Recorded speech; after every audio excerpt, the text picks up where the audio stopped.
जय हिंद दोस्तों। उम्मीद करते हैं आप लोग स्वस्थ होंगे, पढ़ाई भी अच्छी चल रही होगी। जैसा कि आप लोग जानते हैं, हमारी पंचवर्षीय योजना की सीरीज चल रही है, जिसमें अब तक हमने आपको 7वीं पंचवर्षीय योजना तक बता दिया था। 7वीं पंचवर्षीय योजना के बाद हम जानते हैं कि अर्थव्यवस्था हमारी चरमरा गई थी, जिसके कारण 1990 से 92 के बीच हमने कोई योजना नहीं ला पाया और इसी काल को हमने योजना विहीन काल नाम दिया। अगर बात करें और योजना विहीन काल की, तो यह 1990 से 1992 के बीच था। चूंकि योजना विहीन काल में अर्थव्यवस्था चरमरा गई थी, अतः इसके लिए इस समय में एलपीजी सुधार लाया गया, जिसे एलपीजी रिफॉर्म्स के नाम से जाना जाता है। एलपीजी रिफॉर्म के नाम से जाना जाता है। एलपीजी रिफॉर्म्स को राव सिंह सुधार भी नाम दिया गया है। राव सिंह सुधार भी नाम दिया गया है। कारण ये था कि इस समय में जो प्रधानमंत्री थे वो पीवी नरसिम्हा राव जी थे। पीवी नरसिम्हा राव जी थे, जबकि वित्त मंत्री भारत के जाने माने अर्थशास्त्री और भारत के पूर्व प्रधानमंत्री डॉक्टर मनमोहन सिंह जी थे। इन्हीं लोगों ने एलपीजी सुधार को अमल में लाया। यही कारण है कि एलपीजी सुधार को राव सिंह सुधार के नाम से भी जाना जाता है। अगर बात करें एलपीजी के पूर्ण रूप की, तो यल से लिबरलाइजेशन, जिसका तात्पर्य है उदारीकरण, पी प्राइवेटाइजेशन, जिसका अर्थ है निजीकरण, तथा जी अर्थात ग्लोबलाइजेशन, जिसका अर्थ है वैश्वीकरण। इस प्रकार से इस सुधार के माध्यम से हमने अपनी अर्थव्यवस्था को सुदृढ़ किया। पुनः उसके बाद 1992 से 1997 के बीच हमने 8वीं पंचवर्षीय योजना को लाया। 8वीं पंचवर्षीय योजना को लाया। 8वीं पंचवर्षीय योजना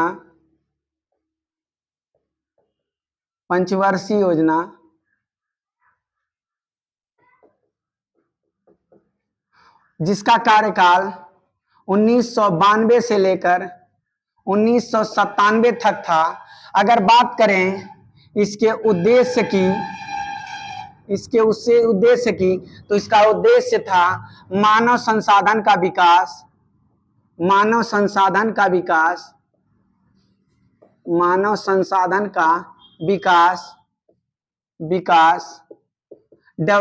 ऑफ ह्यूमन रिसोर्स।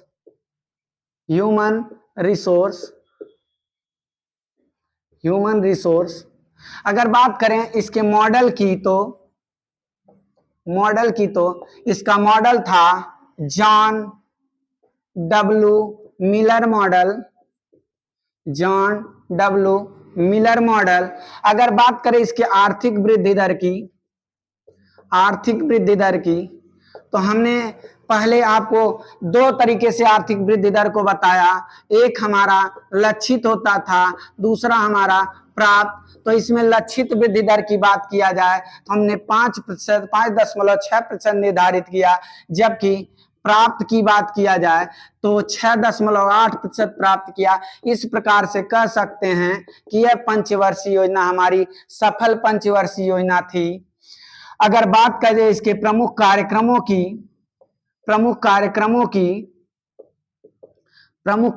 की बात करें, तो इसमें सर्वाधिक खर्च अर्थात सर्वाधिक ध्यान ऊर्जा क्षेत्र पर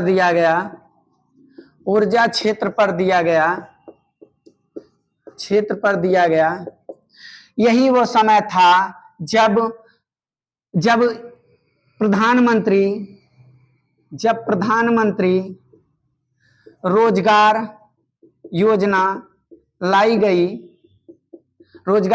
लाई गई। इसके तहत 15 से 35 वर्ष के युवाओं 35 वर्ष के युवाओं की निरक्षरता को समाप्त करना, निरक्षरता को समाप्त करना तथा उन्हें पूर्ण रोजगार प्रदान करने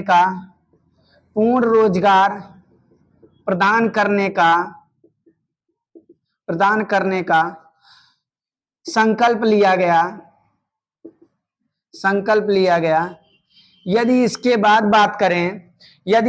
बात करें तो इसी पंचवर्षीय योजना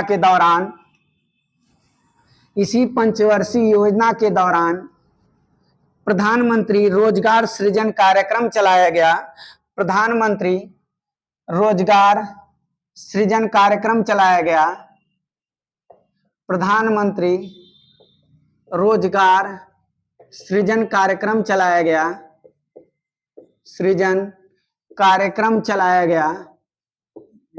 1993 में।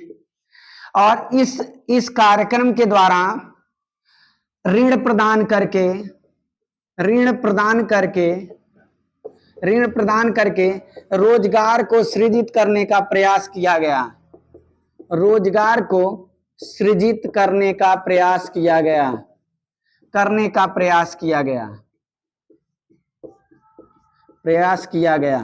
अगर बात करें इसी पंचवर्षीय योजना में अन्य मुख्य कार्य तो बता दें, भारत 1 जनवरी 1995 को WTO का सदस्य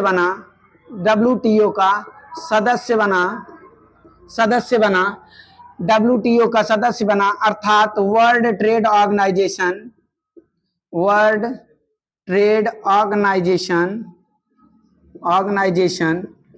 जिसे हिंदी में विश्व व्यापार संगठन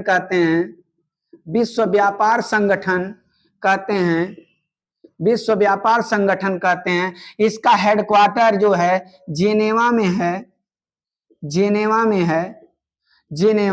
स्विट्जरलैंड में है। और अगर बात करें WTO का पुरातन रूप की तो इसे गैट के नाम से जाना जाता था। और गैट का पूर्ण रूप जो है general agreement on trade and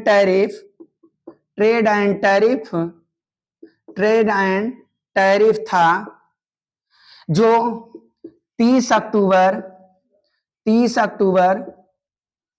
1948 को स्थापित किया गया था। 1948 को स्थापित किया गया था। यदि बात करें इसी पंचवर्षीय योजना के दौरान अन्य कार्यक्रम में तो अगस्त 1995 में मध्याह्न भोजन कार्यक्रम अर्थात मिड डे मील प्लान शुरू किया गया, जिसे वर्तमान में प्रधानमंत्री पोषण योजना में परिवर्तित कर दिया गया। अगर बात करें इस पंचवर्षीय योजना की सबसे महत्वपूर्ण कार्य की तो ये वही पंचवर्षीय योजना था जिसके काल के दौरान पंचायती राज व्यवस्था को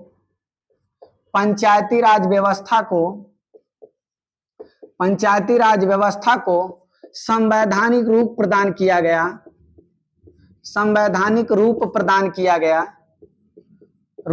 किया गया। इसी काल में 73वें संविधान संशोधन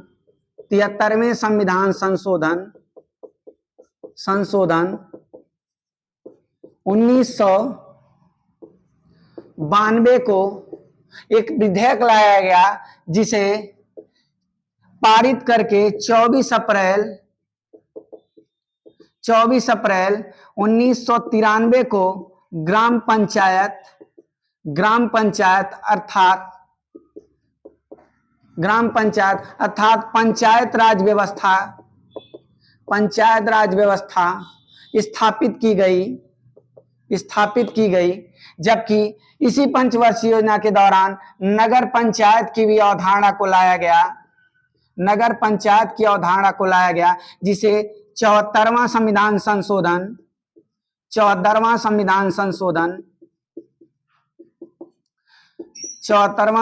संशोधन के तहत 1992 में लाया गया था। अगर बात करें पंचायती राज व्यवस्था अर्थात ग्राम पंचायत की उल्लेख की, तो इसका उल्लेख आर्टिकल 243 से लेकर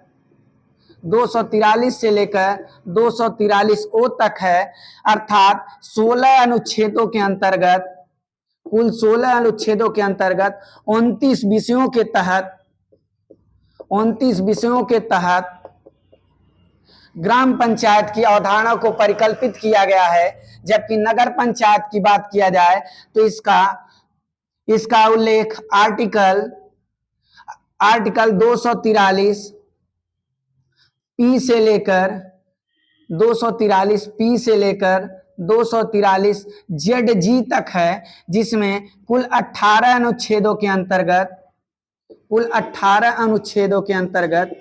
18 विषयों को निहित किया गया है। अगर ग्राम पंचायत की बात करें तो इसे भाग 9 के तहत समाहित किया गया है। जबकि नगर पंचायत की बात करें तो इसे भाग 9A के तहत समाहित किया गया है। इस प्रकार से आज हमने आपको 8वीं पंचवर्षीय योजना तथा LPG सुधार के बारे में बताया। उम्मीद करते हैं आप लोगों को ये कंटेंट अच्छा लगेगा और आपके लिए उपयोगी साबित होगा। धन्यवाद।